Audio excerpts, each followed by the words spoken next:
भजन 23 लगभग हर कोई इसे जानता, उद्धार पाए हों या ना पाए हों दोनों। बहुत से लोगों ने इसे अपनी दीवारों पर सुंदर लिपियों में लिख रखा है, लेकिन पता है ये सिर्फ आयात का एक सुंदर अंश नहीं, ये सिर्फ सुंदर भाषा ही नहीं है, यह परमेश्वर की ओर से वादों और घोषणाओं से भरा हुआ है जिसे विश्वासियों को समझने की जरूरत है। तो हम प्रभु यीशु उनके बारे में बात करेंगे जो हमारे चरवाहा है और कि हमारे लिए इसका क्या मतलब है। आप भजन 23 को इस रीति से सुनेंगे जैसे कि आपने पहले कभी नहीं सुना होगा। हाय, मैं बेलस कॉलनी हूँ। जीवन में हम सब अनिश्चितता देखते हैं, फिर चाहे वो आर्थिक समस्या हो, रिश्ते में दरार हो, स्वास्थ्य समस्या हो या फिर आपके उद्देश्य को जानने की बात हो। एक बात तो पक्की है, परमेश्वर आपको देख रहे हैं, वो आपको चाहते हैं, पर चाहे आप किसी भी सामना क्यों न कर रहे हो, उसके पास उसका जवाब है।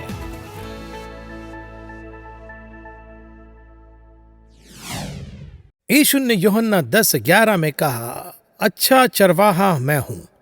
अच्छा चरवाहा भेड़ों के लिए अपना प्राण देता है। हम सभी इस आयत को जानते। भजन संहिता 23:1, यहोवा मेरा चरवाहा है, मुझे कोई घटी न होगी। हमारे पास बात करने के लिए बहुत कुछ है, समय बहुत कम है। मैं यहाँ अपने निर्धारित समय के शेष भाग के लिए मूल रूप से भजन संहिता 23 में रहूंगा। मैं चाहता हूं कि आप ध्यान दें कि उसने ये नहीं कहा कि प्रभु पूरी दुनिया का चरवाहा है जो भीड़ का नेतृत्व करते हैं। नहीं, प्रभु मेरा चरवाहा है। जब तक वे मेरे चरवाहा नहीं बनते, मैं एक खोई हुई भेड़ हूं। यशायाह 53:6 कहता है, हम तो सबके सब भेड़ों के समान भटक गए थे, हम में से हर एक ने अपना अपना मार्ग लिया। यह पूरी मानवता की बात करता है, भेड़ों की तरह जो भटक गए हैं। प्रभु ने इस रूपक या उदाहरण का उपयोग ऐसे ही नहीं किया है। भेड़े घर के करीब भी निराशाजनक रूप से खो सकते हैं। प्रौद्योगिकी और विज्ञान में अपनी सभी प्रगति के साथ मानव जाति अभी भी आत्मिक रूप से पूरी तरह से खोई हुई है। हम चांद तक तो पहुंच गए हैं, हमने हर आधुनिक सुविधा का निर्माण किया है, पर अभी भी यह आंतरिक अकेलापन और खालीपन है जो दूर नहीं होती है, और प्रौद्योगिकी इसका हल नहीं निकाल सकती है। विज्ञान उस खाली जगह को नहीं भर सकता, दर्शन शास्त्र से नहीं भरेगा, कला और साहित्य से नहीं भरेंगे, मानवीय रिश्ते से नहीं भरेंगे। अन्य भेड़ों के साथ घूमना, चाहे वे कितना भी प्रतिभाशाली अच्छे क्यों न हो, खाली जगह को वो नहीं भरते। हमें एक चरवाहे की जरूरत है और हमें खोजे जाने की जरूरत है। जब प्रभु मेरा चरवाहा बन जाते हैं तो वे क्या करते हैं? 6 बुनियादी बातें हैं। नंबर 1, वे मेरी जरूरतों को पूरा करते हैं। प्रभु मेरा चरवाहा है, मुझे कोई घाटी न होगी। नंबर 2, वे मुझे खिलाते हैं। नंबर 3, वे मेरा मार्गदर्शन करते हैं। चौथा, मेरी रक्षा करते हैं। 5वां, मुझे पुनर्स्थापित करते हैं। 6ठा, मुझे अपना ऊन देते हैं। भेड़ों को देने के लिए बनाया गया था। एक ऐसी प्रक्रिया है जो उनके पूरे जीवन में बार बार दोहराई जाती है। जो भेड़ नहीं देते वह बहुत दुखी भेड़ होती है। संतुष्टि और संतोष और खुशी उस भेड़ के उपोत्पाद है जो अपना ऊन देते हैं, क्योंकि उसे इसी के लिए बनाया गया था। हम ब्रह्मांड में सबसे उदार व्यक्ति के बेटे और बेटियां हैं। उदार होना हमारे स्वभाव में है। मैं कुछ साल पहले विदेश में एक सम्मेलन में बोल रहा था। एक शाम वहाँ कई अतिथि वक्ता थे, कई अपनी पत्नियों के साथ और कुछ सहायकों के साथ। सभी को कलीसिया में एक बुजुर्ग जोड़े के छोटे से घर में लाया गया था, और मुझे अभी भी याद है ये एक इतालवी जोड़ा था। वे बहुत ही अद्भुत थे और आज तक भी उनके पास सबसे अच्छे जैतून थे जो मैंने अभी कभी खाए थे। वे उनके पेड़ में से आए थे, उन्होंने उन्हें खुद तैयार किया था। वे अद्भुत थे। वहाँ बहुत अद्भुत भोजन परोसा किया। उन्होंने सभी का भुगतान किया, सब कुछ पकाया और सभी का परोस रहे थे। घर भरा था और मैंने मेज़बान पादरी से बात की जिसने मुझे और दूसरे लोगों को आमंत्रित किया था। मैंने कहा मुझे इन लोगों के बारे में पता। उन्होंने कहा बेलस, हर बार जब हमारी कलीसिया में अतिथि वक्ता या सेवक आते तो हमेशा वे एक करते, ये आदमी और ये महिला पेंशन से जीते, उनकी आय बहुत सीमित है, लेकिन वे सारा भोजन खुद ही खरीदने और पकाने पर जोर देते हैं और वे कलीसिया से पैसे लेने से इनकार करते हैं। वे कहते हैं कि देने से उन्हें सबसे ज्यादा खुशी मिलती है। उन्होंने कहा ये सबसे अच्छा तरीका है जिसे वे दे सकते हैं और जिससे वे घर की सेवा कर सकते हैं। इसलिए उन्होंने बहुत ज़्यादा खर्च और ज़्यादा प्रयास किया। उनके पास उस कलीसिया में बहुत सारे सम्मेलन और सारे मेहमान थे। वे हमेशा भोजन का भुगतान करते और उनके लिए भोजन तैयार करते। ये सच्चे विश्वासी का स्वभाव है। जैसा कि मैंने कहा, जो भेड़ देने से कतराते वो खुश नहीं रहती। दरअसल अगर कोई भेड़ खो जाती है और भटक जाती है तो शिकारियों के कारण वे आमतौर पर ज्यादा समय नहीं टिक पाते, लेकिन अगर वे संयोग से भटक जाते और अपनी ऊन नहीं दे पाते हैं तो यह उस भेड़ के लिए जानलेवा हो सकता है। मुझे लगता है कि यह एक 2004 की बात है। उन्हें न्यूजीलैंड में एक ऐसी भेड़ मिली जिसके 6 साल से बाल नहीं काटे गए थे। यह खो गए थे और एक तरह से गुफा में रहती थी और उन्होंने इसे खोज निकाला और उसका नाम श्रेक रखा। अब जो लोग ऑनलाइन या भविष्य में देख रहे हैं उन्हें खुद ही तस्वीर देखनी होगी। मैं आपको यह करने के लिए प्रोत्साहित करूंगा। जब उन्होंने आखिरकार उसे कतरा तो उस पर से 60 पाउंड ऊन निकला। 6 पुरुषों के सूट, बड़े पुरुषों के सूट बनाने के लिए पर्याप्त। कुछ समय बाद ऑस्ट्रेलिया में एक भेड़ थी जिसने वास्तव में उससे ज्यादा ऊन निकाले और उन्होंने उसका नाम क्रिस रखा। वे इसे एकांतवासी भेड़ कहते और क्रिस के पास 90 पाउंड ऊन थी और इतनी ऊन की वह यह भी नहीं देख सकता कि वह कहां जा रहा है। यह जानलेवा, अगर यह गिर जाए तो यह उठ नहीं सकती, यह मर जाएगा। अगर यह पानी में ठोकर खाए तो वह डूब जाएगा।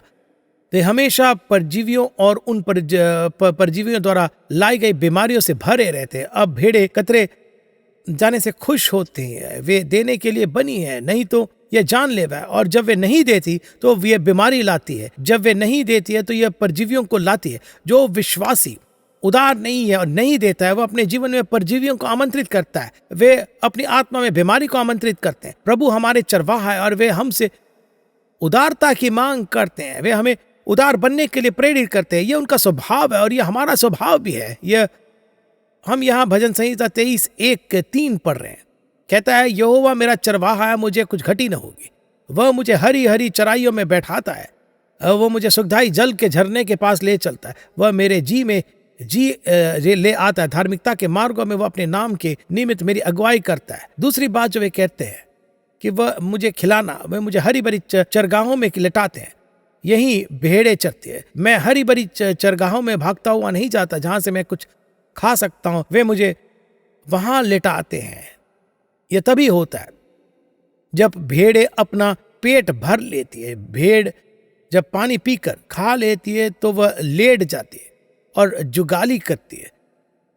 इसका मतलब है कि वह पहले से निकला हुआ खाना बाहर निकालती है और उसे फिर से चबाना शुरू करती है। वे जुगाली करते हैं।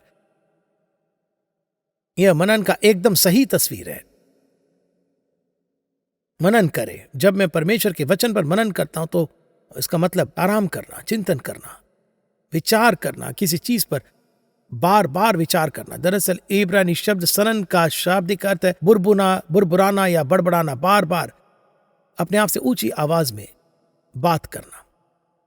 अगर आप चरवाहे की बात सुन रहे हैं तो यह वैकल्पिक नहीं है। वे मुझे हरी चरगाहों में लिटाते हैं। यह उनके कार्यक्रम का एक हिस्सा है। इस तकनीक से प्रेरित युग में, इस उन्मत्त समाज में जिसमें हम रह रहे हैं, आप अपने आसपास की दुनिया की भावना में फंस सकते हैं। आप कभी भी आराम करने या शांत रहने या मनन करने और उनके वचन पर चिंतन करने और उनके वचन को खाने प्रार्थना पूर्वक बिना जल्दबाजी के करने के लिए समय नहीं निकाल पाता। लेकिन यह चरवाहे के कार्यक्रम का एक हिस्सा है। धीमे चले और खाएं भी।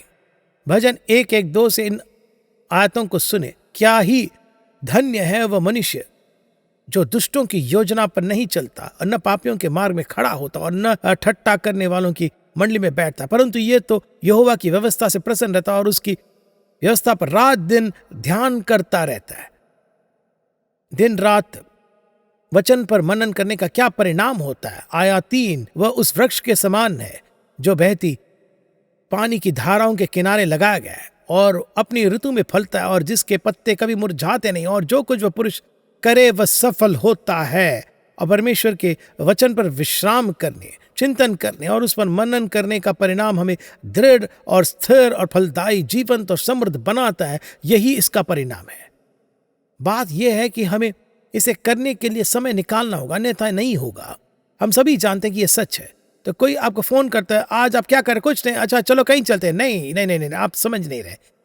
मैं आज कुछ नहीं करूंगा, आज मेरा आराम करने का दिन है। मैं चिंतन करूंगा और मेरे पास कुछ वचन है जिन पर मुझे विचार करना है। दोपहर को उस पर चिंतन करूंगा। मेरा एक दोस्त है, वो दुनिया की कुछ सबसे बड़ी तकनीकी फर्मों के निर्माण में उसका बहुत बड़ा योगदान रहा है। दरअसल वो एक दूसरे देश में एक बड़ी कंपनी का नेतृत्व करता है जिसका प्रौद्योगिकी से बहुत कुछ लेना देना है। मुझे याद है कि एक बार मैं कुछ दिनों तक उससे संपर्क में नहीं कर पाया था। आखिरकार मैं उससे संपर्क करने में सफल हुआ और कहा कि अरे तुम तक पहुंचना मुश्किल। उसने कहा देखो बैलेंस, कभी कभी मैं अपने सभी उपकरण बंद कर लेता हूं। मैं कुछ दिनों के लिए सब कुछ बंद कर देता हूं और मैं बस परमेश्वर के साथ उनके वचन में समय बिताता हूं।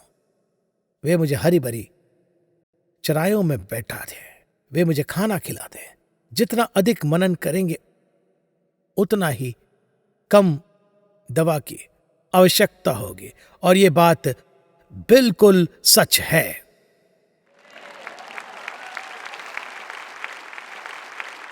D.L. मूडी ने कहा, एक महीने तक बाइबल को बेतरतीब ढंग से पढ़ने की अपेक्षा एक ही अध्याय को बार बार पढ़ना बेहतर है। मैं इसे पूरी तरह सहमत हूं। अगली बात जो चरवाहा करते हैं वह मेरी आत्मा को बहाल करना। भेड़ खुद को साफ करने में असमर्थ होती है। अन्य जानवर जैसे बिल्लियां अपने बालों को चाटती है या किसी अन्य तरीके से साफ हो जाती है और साफ रहती है, लेकिन भेड़े नहीं। सब कुछ ऊन से चिपक जाता है, खासकर पीछे के हिस्से के पास। वे इसे डैक कहते हैं। भेड़ों की बीट, गंदगी, वसा और वनस्पति ऊन में फंस जाती है और कई परजीवी वहां अपना घर बनाना पसंद करते हैं। यदि उन्हें अपना हाल पर छोड़ दिया जाए तो संक्रमण और त्वचा संबंधी बीमारियां जल्दी विकसित होती है। वे खुद को ठीक नहीं कर सकते, चरवाहे को ही यह करना है।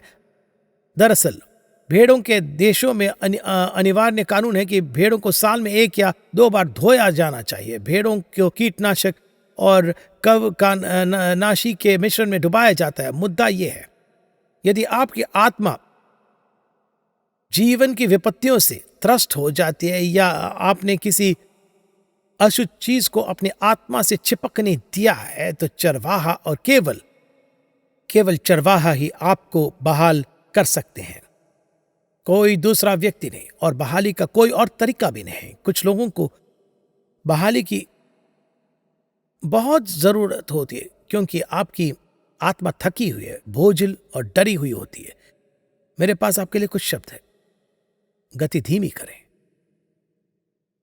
ध्यान दें, हरी चराइयों में लेटना और शांत जल के पास रहना बहाली से पहले होता है। हरी चराइयों परमेश्वर के वचन का एक प्रकार है, शांत जल पवित्र आत्मा का एक प्रकार है। वचन और प्रार्थना के द्वारा परमेश्वर को आपकी सेवा करने दे, आपकी थकी हुई आत्मा को पुनर्जीवित और पुनर्स्थापित करें। यदि आपने किसी अशुद्ध चीज को अपने से अपनी आत्मा से चिपकने दिया है तो 1 यूहन्ना 1:9 के लिए परमेश्वर को धन्यवाद दें। यदि हम अपने पापों को मान लें तो वो हमारे पापों को क्षमा करने और हमें सब अधर्म से शुद्ध करने में विश्वास योग्य धर्मी है। अब एक ही बात को 2 अलग अलग तरीकों से नहीं कह रहा हूं। अगर मैं अपने पाप को स्वीकारता हूं तो वे मुझे क्षमा करने और शुद्ध करने के लिए विश्वास योग्य और धर्म है। ये 2 अलग अलग बातें। क्षमा का संबंध पाप के दंड को हटाने से, शुद्धिकरण का संबंध पाप के प्रदूषण को हटाने से है। इसका संबंध मुझ में पवित्रता के कार्य करने से है। इसका संबंध मुझ में पवित्रता के काम करने से। और कभी कभी इसमें थोड़ा समय लगता तो है। कभी कभी मुझे लगता है कि हम बहुत जल्दी में होते। मान लीजिए कि मेरे हाथ में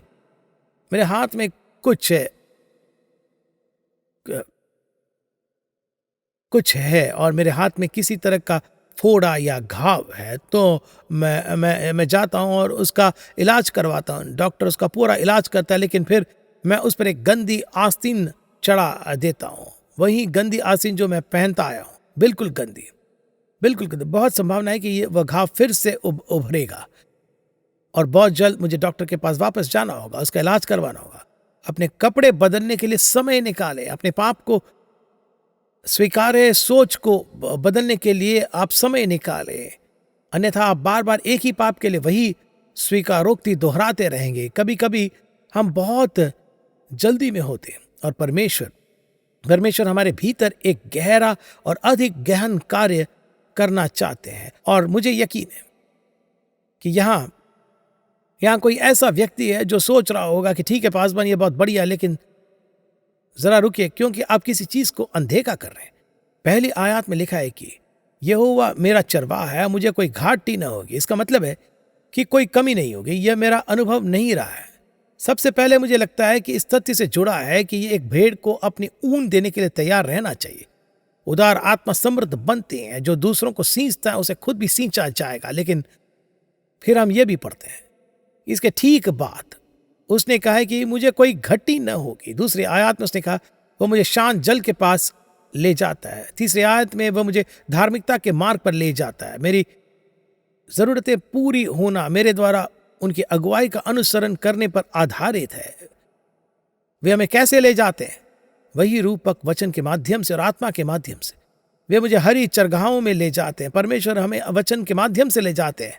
दूसरा तरीका प्रार्थना और आत्मा के माध्यम से। अगर बाइबल में यह स्पष्ट है तो आपको इसके बारे में प्रार्थना करने की भी जरूरत नहीं, आपको इसे ही करना। दरअसल अगर हम सिर्फ अपनी बाइबल पढ़ेंगे तो हमें पता चल जाए कि 90% चीजें में जो हमें परेशान करती है उसमें क्या करना। प्रभु हर परिस्थिति के बारे में स्पष्ट है जिसका आप जीवन में सामना कर रहे हैं। मैंने ये बात पहले भी बताई। कलीसिया के शुरुआती दिनों में एक महिला मेरे पास आई, एक आकर्षक युवा महिला। उसने कहा पासवान, मुझे वास्तव में कुछ सलाह की जरूरत है। मैंने कहा ठीक है, अगर मैं कर सकता हूं तो करूंगा। उसने कहा ठीक है, मेरा एक शादीशुदा आदमी के साथ संबंध है वो और अपनी पत्नी और बच्ची को छोड़कर मेरे साथ रहने का वादा करता है, लेकिन यह टाल मटोल कर रहा है। मैं निराश हूं, मुझे नहीं पता कि क्या करना है।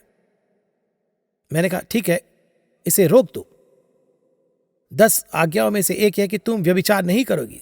तुम परमेश्वर के खिलाफ पाप कर रही हो, तुम अपने खिलाफ पाप कर रही हो, उस आदमी की पत्नी के खिलाफ पाप कर रही हो और बच्चों के खिलाफ पाप कर रही हो। बंद करो। वचन स्पष्ट है, इस बारे में प्रार्थना करने की जरूरत नहीं, परामर्श की जरूरत नहीं, आप इसको बंद करना है बस।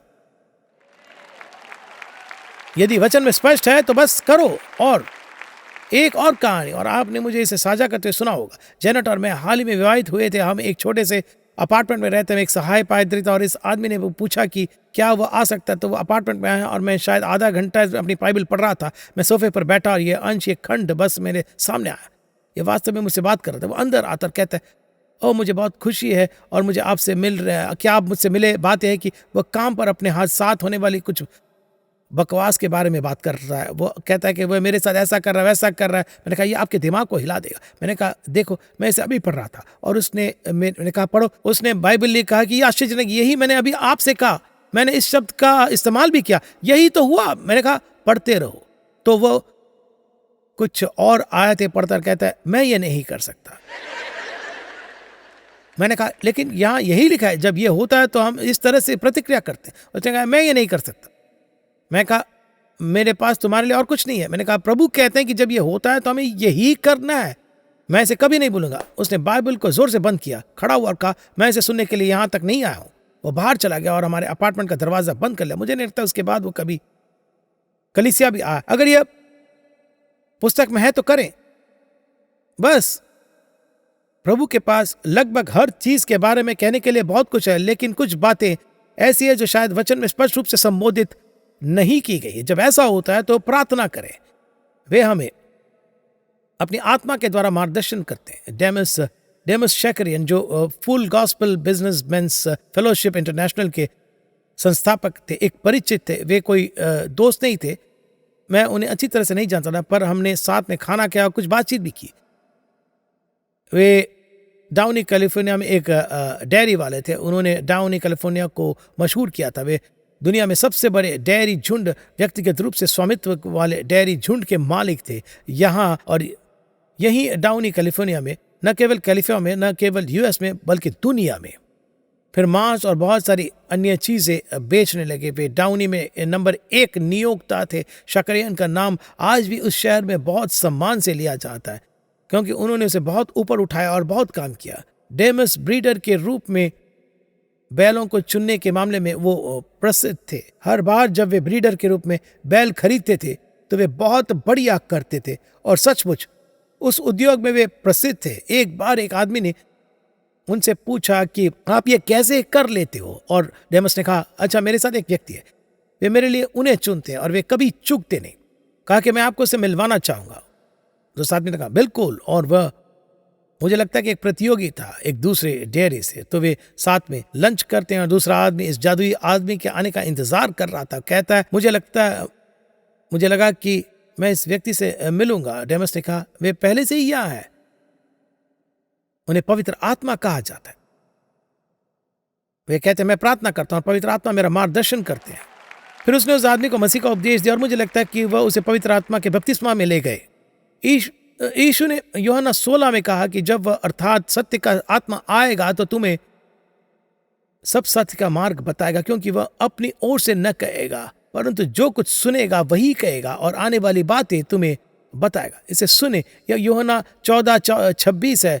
यीशु ने कहा परंतु सहायक अर्थात पवित्र आत्मा जिसे पिता मेरे नाम से भेजेगा वह तुम्हें सब बातें सिखाएगा और जो कुछ मैंने तुमसे कहा वह सब तुम्हें स्मरण कराएगा। मैं तुम्हें शांति दिए जाता हूँ, अपनी शांति तुम्हें देता हूँ, जैसे संसार देता है मैं तुम्हें नहीं देता।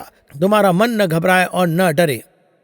यीशु ने पवित्र आत्मा के आने और उनके मार्गदर्शन की शांति के साथ जोड़ा। वे वहां भी उसी बात के बारे में बात कर रहे हैं। पवित्र आत्मा आने वाले हैं, वे आपको सब बातें सिखाएंगे। उसने अध्याय 16 में कहा तुम्हें सब सत्य का मार्ग बताएगा। मैं तुम्हें शांति दिए जाता हूं, अपनी शांति तुम्हें देता हूं और जैसे संसार देता है मैं तुम्हें नहीं देता। पवित्र आत्मा के द्वारा हमें मार्गदर्शन देने के मुख्य तरीकों में से कि हमारे दिलों में शांति। बाइबल नीति वचन की पुस्तक में कहते हैं बुद्धि के सारे मार्ग शांति के। मैं आपके साथ कुछ ऐसा साझा करूंगा जिसे मैं बता नहीं सकता कि वह मेरे लिए व्यक्तिगत रूप से कितना मूल्यवान रहा है। बाइबल कुलिसियों 3:15 में कहती है कि और मसीह की शांति तुम्हारे हृदय में राज्य करे, परमेश्वर की शांति तुम्हारे दिलों में राज करे। यह शब्द जो कि नियम यूनानी शब्द शाब्दिक रूप से प्राचीन ओलंपिक खेलों में निर्णायक के लिए इस्तेमाल किया जाने वाला शब्द था। निर्णायक निर्णय लेता है, यह सीमा से बाहर है, नहीं अभी भी खेल में है, आप आगे बढ़ सकते हैं। निर्णायक यही करता है, यह स्ट्राइक है और यह गेंद है, यह बाहर है, नहीं यह बीच में है, गेंद खेल में निर्णायक यही करता है। और एम्पलीफाइड क्लासिक बाइबल वास्तव में यूनानी भाषा का स्वाद सामने लाती है। एम्पलीफाइड ये कैसे लिखा है इसे सुनिए। और मसीह से आने वाली शांति आत्मिक सद्भाव को अपने दिलों में शासन करने दो, निरंतर निर्णायक के रूप में कार्य करने दे। अपने मन में उठने वाले सभी प्रश्नों का अंतिम रूप से निर्णय और निपटान करो। अब यीशु ने कहा सहायक आ रहे हैं, सहायक पवित्र आत्मा आ रहा है, मैं अपनी शांति तुम्हें देता हूं। वे हमें जिस मुख्य तरीके से मार्गदर्शन करते हुए शांति के माध्यम से। अब ऐसे समय आए हैं जब पवित्र आत्मा ने मुझे सपने दिखाया, यह बहुत कम हुआ। मेरे जीवन में कुछ ऐसे समय आया जब उन्होंने मुझसे बात की और जहां तक मेरा सवाल है मेरे लिए यह मुझे सुनाई दे रहा था और मुझे पता है कि प्रभु मुझसे बात कर रहे हैं, पर ज्यादातर समय उन्होंने मुझे शांति के माध्यम से आगे बढ़ा। तो मान लीजिए कि मैं किसी बात के बारे में सोच रहा हूं, यहां लिखा है परमेश्वर की शांति, मसीह की शांति लगातार एक निर्णायक की तरह काम करे जो आपके मन में उठने वाले सभी सवालों का अंतिम रूप से निर्णय और समाधान करे। सभी सवाल, क्या मैं यहाँ निवेश करूं, क्या मैं उस आदमी के साथ व्यापार करूं, क्या मुझे उसके साथ जुड़ना चाहिए, मैं अपने बच्चों के बारे में क्या करूं, वे विश्वविद्यालय में वापस आ गए और मैं उन्हें पहचानता भी नहीं हूं, वे जो बकवास कर रहे हैं, ऐसा लगता है कि उनका दिमाग बदला जा रहा है, अब मेरा बेटा भी नहीं है, अब मेरी बेटी नहीं है, क्या हुआ। किसी भी चीज के बारे में आपके मन में जो भी सवाल उठते हैं, परमेश्वर की शांति को लगातार निर्णय की तरह काम करने दे, अंतिम निर्णय लेने और निपटारा करने दे। तो मान लीजिए कि कोई समस्या है, मैंने समय लगाया, याद रखिए वे मुझे सुखदायी जल के पास ले जाते हैं। मैं इस तब तक नहीं समझता जब मैं भाग रहा होता, जब मैं रेडियो सुन रहा हूं या मैं उसके केंद्र में होता। ऐसा नहीं होता, यह ऐसे होता है। मैं हरे भरे चरगाह में लेटा हूं और मैं प्रार्थना कर रहा हूं। जब मैं इसके बारे में प्रार्थना कर रहा हूं, जब मैं इस दिशा में झुकता हूं, परमेश्वर क्या आप मुझे ये करने के लिए कह रहे हैं, क्या मुझे ये करना चाहिए। अगर उन शांत समय में मैं उस दिशा में झुकते हुए शांति महसूस करता हूं तो मुझे पता है कि निर्णायक निर्णय ले रहे हैं। कई बार मैं प्रार्थना कर रहा हूं और मैं बस उसी दिशा में झुक रहा होता हूं, जितना भी मैं चाहता हूं कि यह हो, जितना भी मैं ये करना चाहता हूं, मुझे शांति नहीं मिलती। अगर मैं अंदर से परेशान हूं तो निर्णायक ने निर्णय ले लिया है। एक बार जब मैं निर्णायक के निर्णय को पहचान लेता हूं तो मैं उसी दिशा में आगे बढ़ता हूं और फिर कभी पीछे नहीं देखता। मैं अपने जीवन के सबसे बड़े निर्णायक के निर्णय के आधार पर लेता हूं। कॉटनवुड कलीसिया के पूरे इतिहास में मैंने ऐसे निर्णय लिए जो स्वाभाविक रूप से सेवकाई को डुबो लेते, लेकिन वे केवल निर्णायक के निर्णय पर आधारित थे। और निश्चित रूप से मुझे दूसरों की बुद्धिमानी भरी सलाह मिलते हैं। मैं हवा में निर्णय नहीं लेता, मैं लोगों से बात करता हूं। इसमें अन्य कारक भी शामिल है। यह मुख्य तरीका है जिससे पवित्र आत्मा आपका मार्गदर्शन करेंगे और आपसे बात करेंगे, और यह परमेश्वर के प्रत्येक संतान के लिए है। प्रिय मित्रों, परमेश्वर चाहते हैं कि आप नित्य आपके परिवार में, आपके व्यवसाय में और सेवकाई में भी आत्मा द्वारा निर्देशित रहे। अब मुझे सुसमाचार की सेवकाई में बुलाया गया। मैं एक उपदेशक हूं और मैं व्यक्तिगत रूप से सोचता हूं कि पादरी होना या सेवकाई में बुलाए जाना और यह न जानना कि आत्मा द्वारा कैसे निर्देशित हो सबसे निराशाजनक बुलावा व्यवसाय होगा जो हो सकता है। सेवकाई बहुत कठिन होगी यदि कोई ये न जानता हो कि पवित्र आत्मा द्वारा निर्देशित कैसे हुआ जाए। यह परमेश्वर के सभी बच्चों के लिए है। दोस्तों, वे आपका मार्गदर्शन करना चाहते हैं। निश्चित रूप से नंबर 1, वे हमें अपना वचन के माध्यम से निर्देशित करते हैं जो विवेक और जीवन के सभी मामलों पर हमारा अंतिम अधिकार है। लेकिन कुछ मुद्दे हैं जो शायद सीधे वचन में नहीं बताया गया। ये एक सिद्धांत लागू हो सकता है, लेकिन क्या आप यहाँ जाएंगे? क्या आप इस व्यक्ति के साथ संबंध समाप्त करेंगे? मैं यह कैसे करूं या वो कैसे करूं? पवित्र आत्मा को हमारा मार्गदर्शन करने के लिए भेजा गया है और आप उनके द्वारा निर्देशित हो सकते हैं। अगले हफ्ते आंसर्स विद बिलिस कॉनली में वचन 5 कहा कि तू मेरे सताने वालों के सामने मेरे लिए मेज बिछाता है। तूने मेरे सिर पर तेल मलाया, मेरा कटोरा उमड़ रहा है। वे मेज तैयार करते, इससे कोई फर्क नहीं पड़ता कि आप किस दौर से गुजर रहे हैं, आप किसका सामना कर रहे हैं। आपको ऐसा लग सकता है कि आप अपने शत्रुओं के संख्या में कमतर और कमजोर है, लेकिन प्रभु आपके शत्रुओं के बीच भी आपके लिए तैयारी करते हैं। आपको जो कुछ भी चाहिए वह उनकी मेज पर है और यह पहले से ही तैयार है। दोस्तों, प्रभु ने समय के गलियारों के उस पार देखा। उन्होंने आज आपको यहाँ बैठे देखा है। वे आपकी ज़रूरतों को जानते हैं। उन्होंने आपके सामने पहले से ही मेज तैयार करें। अगर आपको उपचार की जरूरत है तो वे मेज पर है, यह पहले से ही तैयार है। मन की शांति तैयार है, क्षमा तैयार है, बुद्धि तैयार है, स्वतंत्रता और अनुग्रह तैयार है, शक्ति तैयार है, भौतिक आपूर्ति और आनंद अभी तैयार, सभी तैयार है। उसने कहा तूने मेरे सिर पर तेल मला।